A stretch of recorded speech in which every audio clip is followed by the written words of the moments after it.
Assalamu alaikum class. How are you? Hope you all are fine. Today we are starting the new syllabus of mathematics for class 6, that is primary mathematics book 6. The chapter which we are starting is the chapter number 1, which is about algebra. In this chapter there is two content, or means there are two topics in this chapter of algebra. The first topic is simplifying and evaluating algebraic expressions, and the second topic is about solving the word problems. Means in the first topic we are giving the explanation about the expressions of algebra and the equations of the algebra, and in the second topic, which is solving word problems, in which we are solving the words problem related to the algebraic expressions and algebraic equations. Now considering the first topic, that is simplifying and evaluating algebraic expression. First of all, we have to know that what is algebra. There are three parts of the mathematics. First one is arithmetic, second one is geometry, and the third one is algebra. Basically, in algebra there are some unknown values which we have to find out the answer of it. So in the first column we are seeing that there is an expression that is called algebraic expression. So what is the difference between the algebraic expression and the algebraic equation?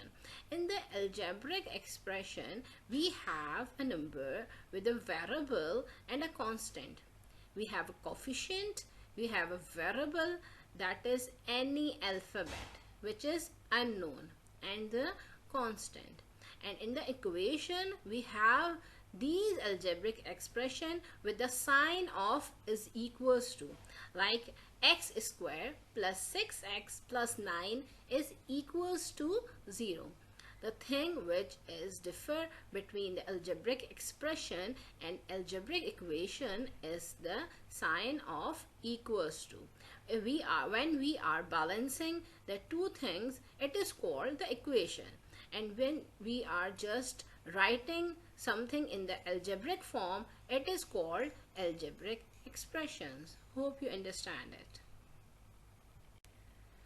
So after the explanation of the basic explanation of the algebraic expression simplification, we are now moving towards the words problem related to the algebra. Solving words problems related to the algebra by different method is called the solving of the words problem.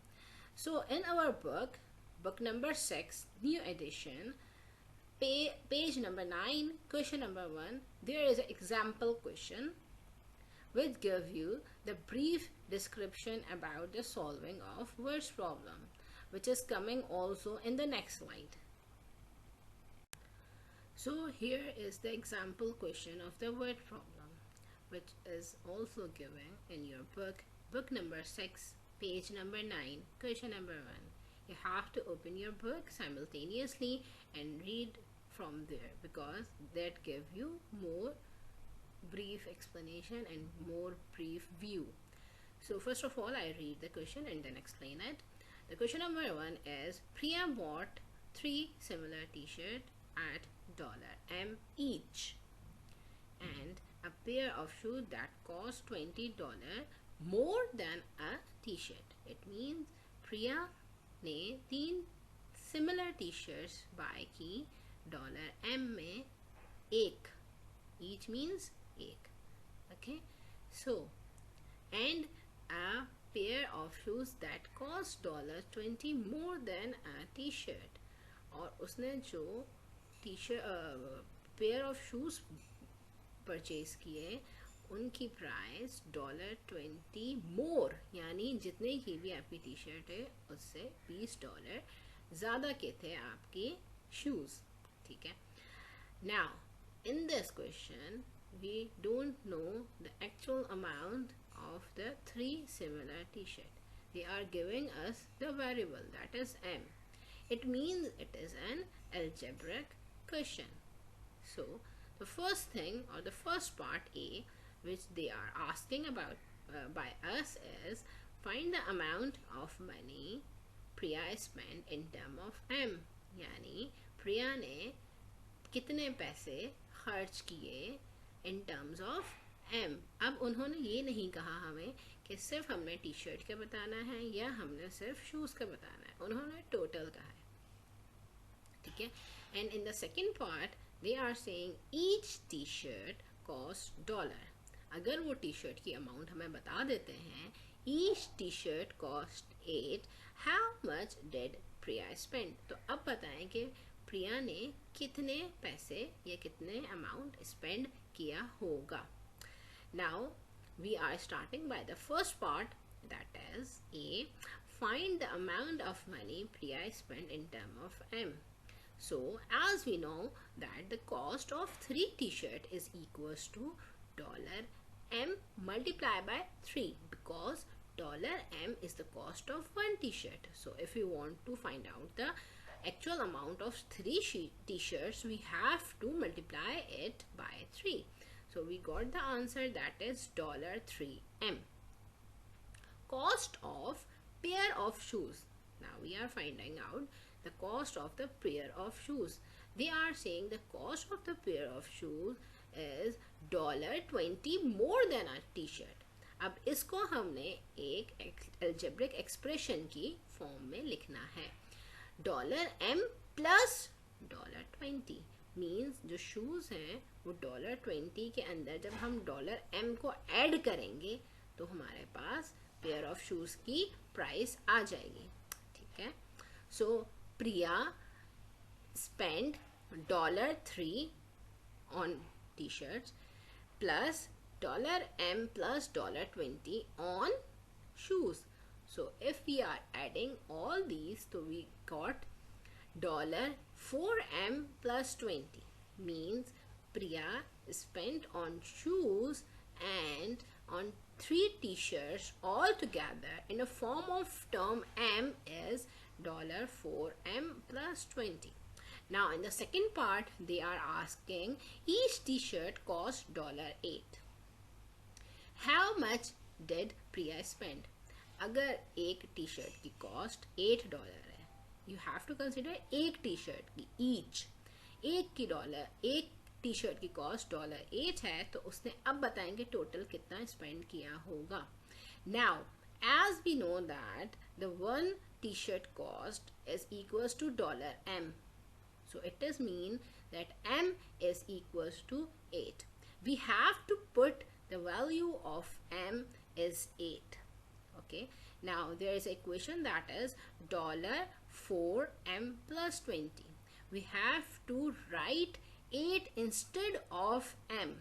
Now what we are saying that 4M plus 20 is equals to 4 multiplied by 8 plus 20. Why we are multiplying 4 and 8? Because there is no sign between, when there is no sign between any two variables or any two numbers, there is a sign of multiplication is there. And secondly, we know that there are 3 times the t-shirt and 1 times for the shoes. So times also means that it's a thing of multiplication. 4 multiplied by 8 plus 20.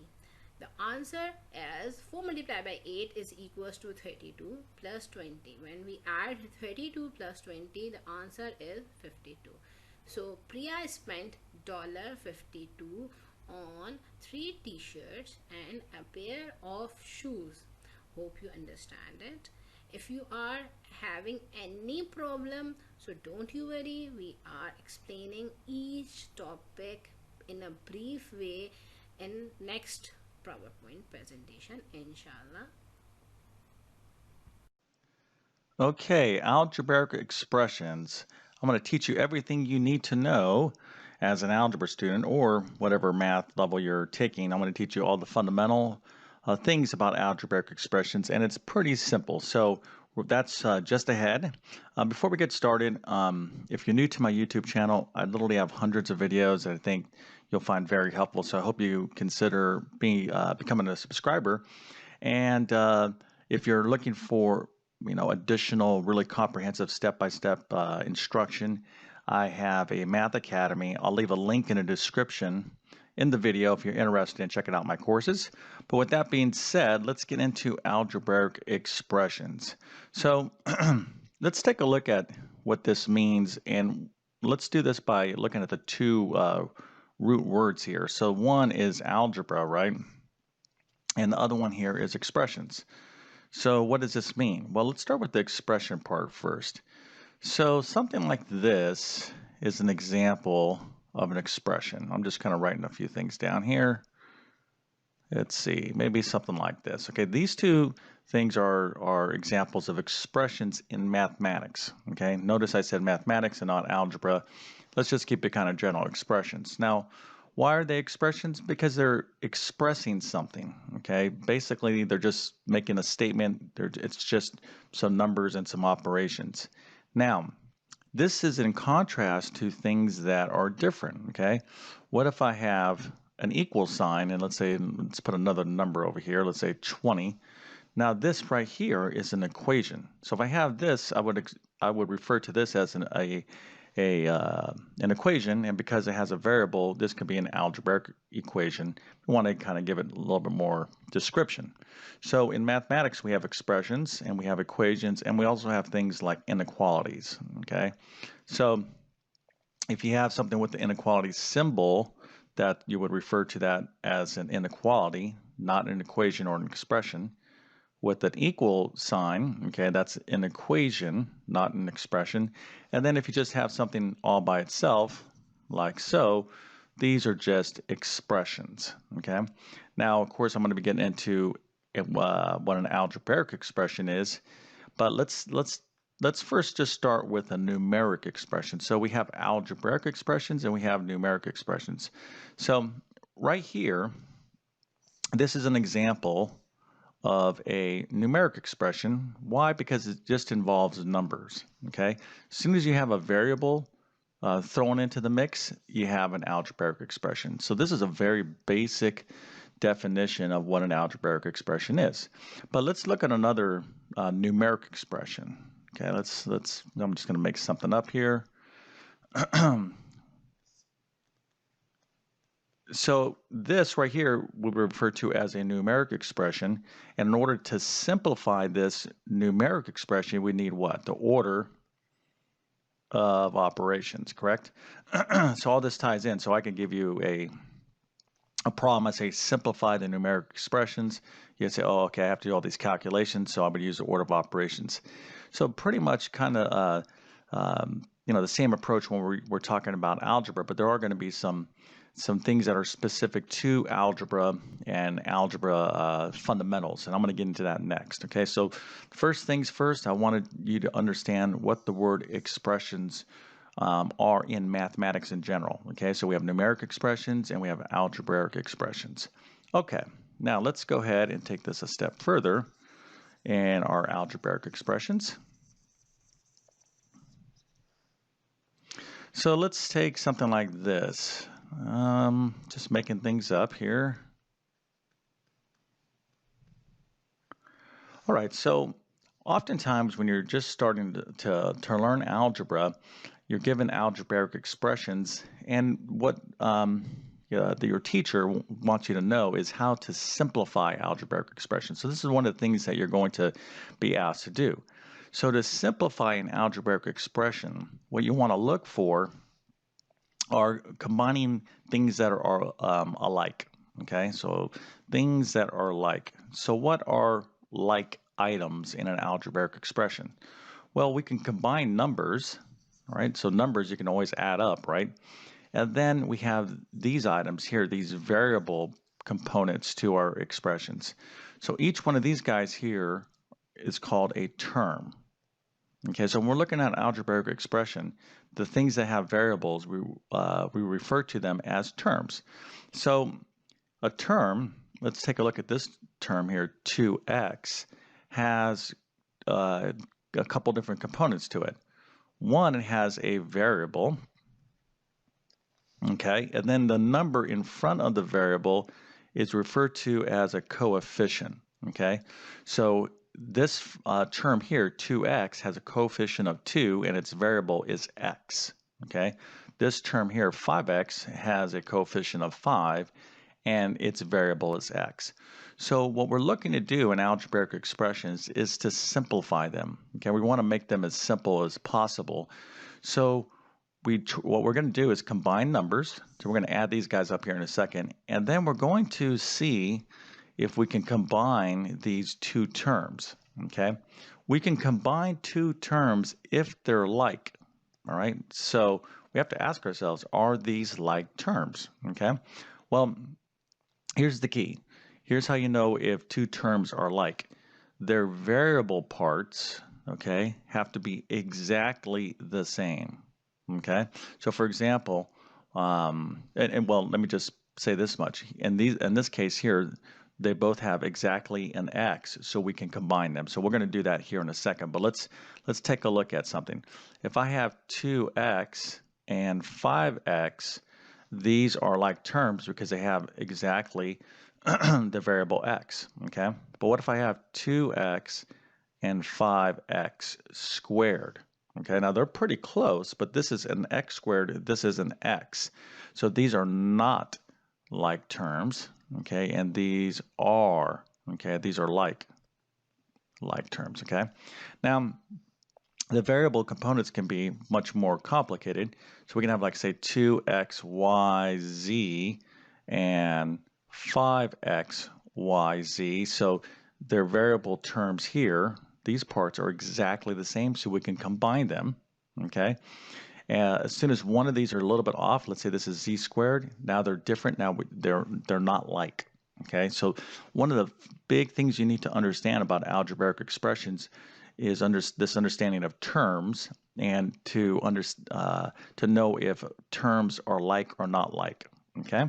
So again, I've done a lot more videos on like terms. If you check them, they're in my algebra playlist, so you can check those out. But I think hopefully you got the pretty basic idea. I mean, again, this stuff doesn't have to be difficult.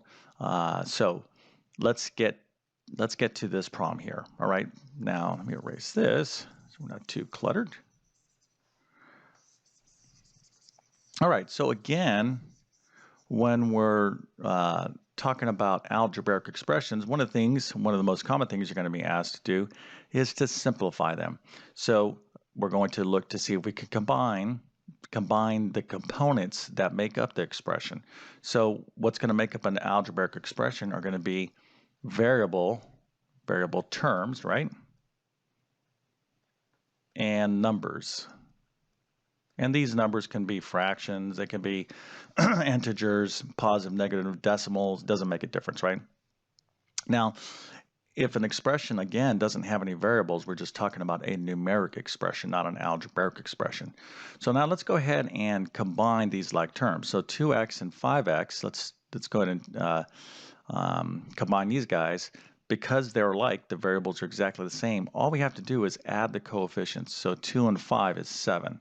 So this is going to be 7x, and then the numbers here, we have a positive 1 and a positive 9. We just add these guys together. That's going to be 10, okay? And that's it.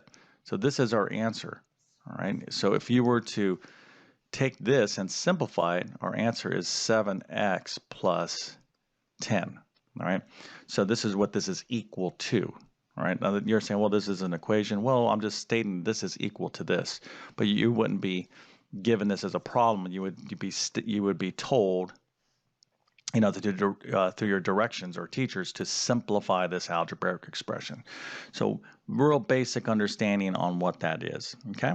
Now another thing we do with algebraic expressions is evaluate. So let's actually just use this problem here. Let's scoot this guy over right there, and you might be asked to evaluate something.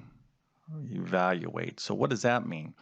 So to evaluate an expression, an algebraic expression, means that we're going to substitute some value in for the variable, and then we're going to simplify what's left. So for example, I could say evaluate the algebraic expression, or the expression 7x plus 10 for x is equal to 2.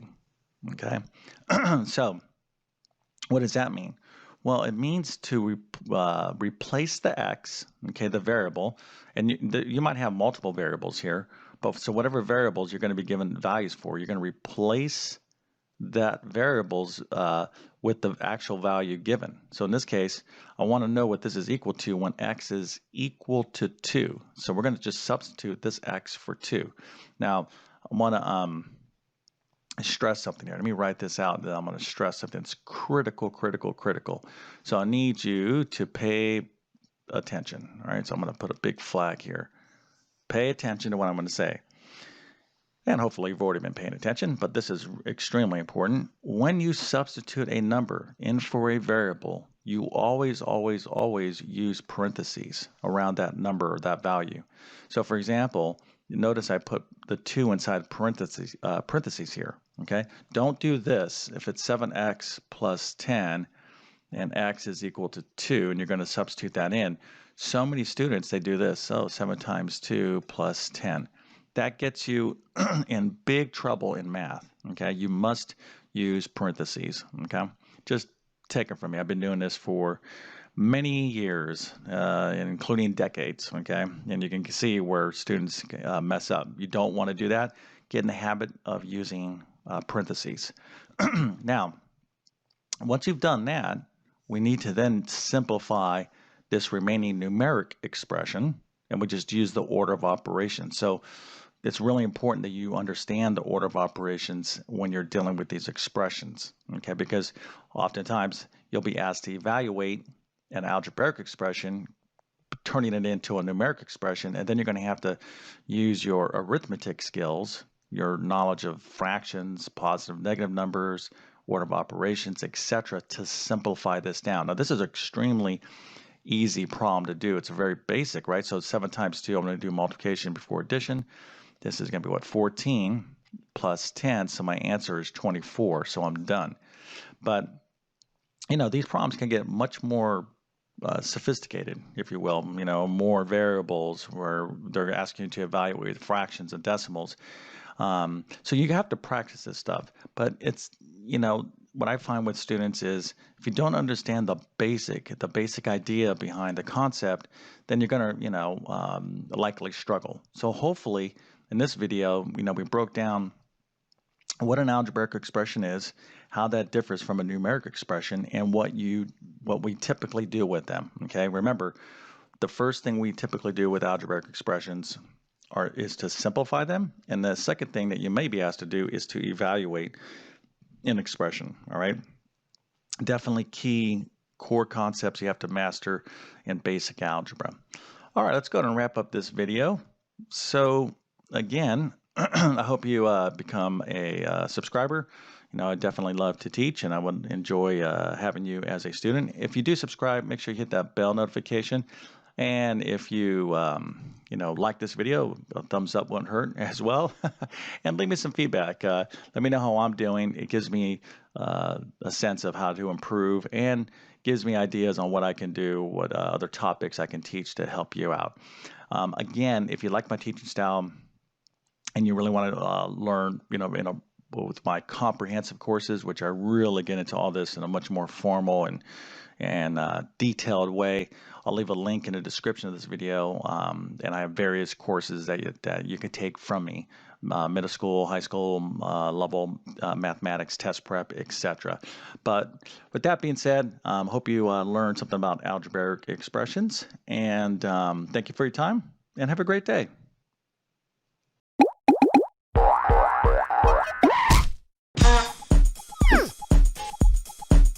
Hi, I'm Rob. Welcome to Math Antics.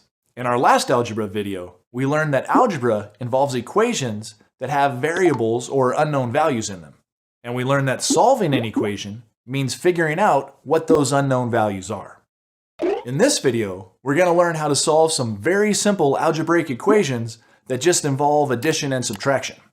Then in the next video, we'll learn how to solve some simple equations involving multiplication and division.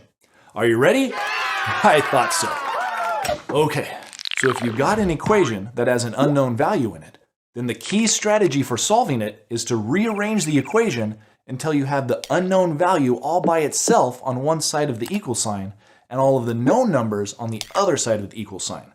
And then you'll know just what the unknown value is. But how do we do that? How do we rearrange equations? Well, we know that algebra still uses the four main arithmetic operations: addition, subtraction, multiplication, and division. And we can use those operations to rearrange equations, as long as we understand one really important thing first. We need to understand that an equation is like a balance scale. You've seen a balance scale, right? If there's the same amount of weight on each side of the scale, then the two sides are in balance. But if we add some weight to just one side, then the scale will tip. The two sides are no longer in balance. An equation is like that. Whatever is on one side of the equal sign must have exactly the same value as whatever's on the other side. Otherwise, the equation would not be true. Of course, that doesn't mean that the two sides have to look the same. For example, in the equation 1 plus 1 equals 2, 1 plus 1 doesn't look like the number 2, but we know that 1 plus 1 has the same value as 2. So 1 plus 1 equals 2 is in balance. It's a true equation. The reason we need to know that equations must be balanced is because when we start rearranging them, if we're not careful, we might do something that would change one side more than the other. That would make the equation get out of balance and it wouldn't be true anymore. And if that happens, we won't get the right answer when we solve it. Oops. That sounds pretty bad, huh? So how do we avoid that? How do we avoid getting an equation out of balance? The key is that whenever we make a change to an equation, we have to make the exact same change on both sides. That's so important, I'll say it again. Whenever we do something to an equation, we have to do the same thing to both sides. For example, if we want to add something to one side of an equation, we have to add that same thing to the other side. And if we want to subtract something from one side of an equation, then we have to subtract that same thing from the other side. And that's the same for multiplication and division. If we want to multiply one side of an equation by a number, then we need to multiply the other side by that same number. Or if we want to divide one side of an equation by a number, then we have to divide the other side by that number also.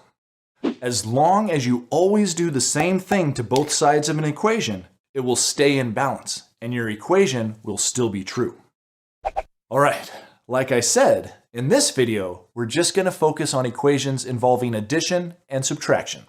And here's our first example. X plus 7 equals 15. To solve for the unknown value x, we need to rearrange the equation so that the x is all by itself on one side of the equal sign. But what can we do to get x all by itself? Well, right now, x is not by itself because 7 is being added to it. Is there a way for us to get rid of that 7? Yes. Since 7 is being added to the x, we can undo that by subtracting 7 from that side of the equation. Subtracting 7 would leave x all by itself because x plus 7 minus 7 is just x. The plus 7 and the minus 7 cancel each other out. Okay, great. So we just subtract 7 from this side of the equation and x is all by itself. Equation solved, right? Wrong. If we just subtract 7 from one side of the equation and not the other side, then our equation won't be in balance anymore. To keep our equation in balance, we also need to subtract 7 from the other side of the equation. But on that side, we just have the number 15. So we need to subtract 7 from that 15. And since 15 minus 7 equals 8, that side of the equation will just become 8. There. By subtracting 7 from both sides, we've changed the original equation, x plus 7 equals 15, into the new and much simpler equation, x equals 8, which tells us that the unknown number is 8, and we've solved the equation. And to check our answer, to make sure we got it right, we can see what would happen if we replace the unknown value in our original equation with the number 8. Instead of x plus 7 equals 15, we'd write 8 plus 7 equals 15. And if that's true, then we know we got the right answer. Pretty cool, huh? Let's try another one. 40 equals 25 plus x. This time, the unknown value is on the right-hand side of the equation. Does that make it harder? Nope. We use the exact same strategy. We want to get x by itself, but this time x is being added to 25. But thanks to the commutative property, that's the same as 25 being added to x. So to isolate x, we should subtract 25 from that side of the equation. But then we also need to subtract 25 from the other side to keep things in balance. On the right side, x plus 25 minus 25 is just x. The minus 25 cancels out the positive 25 that was there. And on the other side, we have 40 minus 25, which would leave 15. So the equation has become 15 equals x, which is the same as x equals 15. Again, we've solved the equation. So, whenever something is being added to an unknown, we can undo that and get the unknown all by itself by subtracting that same something from both sides of the equation. But what about when something is being subtracted from an unknown? Like in this example, x minus 5 equals 16. In this case, x is not by itself because 5 is being subtracted or taken away from it. Any ideas about how we could get rid of or undo that minus 5? Yep, to undo that subtraction, this time we need to add 5 to both sides of the equation. The minus 5 and the plus 5 cancel each other out and leave x all by itself on this side. And on the other side, we have 16 plus 5, which is 21. So in this equation, x equals 21. Let's try another example like that. 10 equals x minus 32. Again, the x is not by itself because 32 is being subtracted from it. So to cancel that minus 32 out, we can just add 32 to both sides of the equation. On the right side, the minus 32 and the plus 32 cancel out, leaving just x. And on the left side, we have 10 plus 32, which is 42. Now we know that x equals 42. Okay, so now you know how to solve very simple equations like these, where something is being added to an unknown or something's being subtracted from an unknown. But before you try practicing on your own, I want to show you a tricky variation of the subtraction problem that confuses a lot of students. Do you remember how subtraction does not have the commutative property? If you switch the order of a subtraction, it's a different problem. Suppose we get a problem where instead of a number being taken away from an unknown is being taken away from a number. What do we do in that case? Well, we still want to get the unknown all by itself, but it's a little harder to see how to do that. In this problem, 12 minus x equals 5. The 12 on this side is a positive 12, so we could subtract 12 from both sides. That would get rid of the 12, but the problem is that wouldn't get rid of the minus sign. That's because the minus sign really belongs to the x, since it's the x that's being subtracted. Subtracting 12 would leave us with negative x on this side of the equal sign, which is not wrong, but it might be confusing if you don't know how to work with negative numbers yet. Fortunately, there's another way to do this kind of problem that will avoid getting a negative unknown. Instead of subtracting 12 from both sides, what would happen if we added x to both sides? Can we do that? Can we add an unknown to both sides? Well, sure, why not? We can add or subtract anything we want as long as we do it to both sides. And when we do that, the minus x and the plus x will cancel each other out on this side, and on the other side, we get 5 plus x. Now our equation is 12 equals 5 plus x. And you might be thinking, but why would we do that? That didn't even solve our equation. That's true. But it changed it into an equation that we already know how to solve. Now it's easy to see that we can isolate the unknown just by subtracting 5 from both sides of the equation. And that will give us 7 equals x, or x equals 7. It just took us one extra step to rearrange the equation, but then it was easy to solve. Okay, that's the basics of solving simple algebraic equations that involve addition and subtraction. You just need to get the unknown value all by itself, and you can do that by adding or subtracting something from both sides of the equation. And this process works the same even if the numbers in the equation are decimals or fractions. And it also works the same no matter what symbol you're using for an unknown. It could be X, Y, Z, or ABC. The letter being used doesn't matter. Remember, when it comes to math, it's really important to practice what you've learned. So be sure to try solving some basic equations on your own. As always, thanks for watching Math Antics, and I'll see you next time. Learn more at mathantics.com. Hope you understand the previous question, the previous example question of the book. But if you have some queries, I am giving you some links related to the topic. These are some YouTube videos which are so beneficial for you to understand what is algebraic expression, what is algebraic equation, what is the difference between algebraic expression and algebraic equation, and also it gives you the way to solve the worst problem of algebraic expressions and algebraic equations. But you don't have any worries about it, because later on in the more slides, in the more PPTs, in the more PowerPoint presentation, we have to define each topic separately and briefly. Thank you.